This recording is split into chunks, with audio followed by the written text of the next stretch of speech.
Wara 5 snin jaħdem f'isem il-Partit Laburista mingħajr ebda kariga uffiċjali, Neville Gafa irritorna b'xogħol mal-Gvern, tant li se jkun qed imexxi dak li qed jissejjaħ l-uffiċċju ta' l-OPM Fawdex.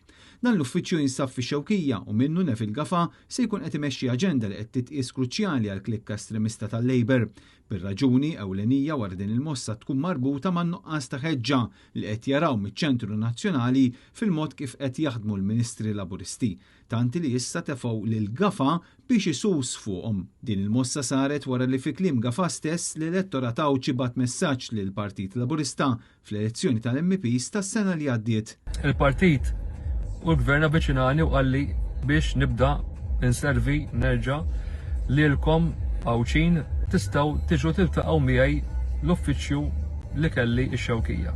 Intant għadu mhux magħruf kemm qed jitħallas Neville Gafa għal dan il-ġobb billi ngħata li hu żguru illi Clint Camilleri, Anton Refalo u Ġotje Nabela xejn ma huma kuntenti b'din il-manuvra li kienet ikkoordinata minn Jason Micallef u sħabu.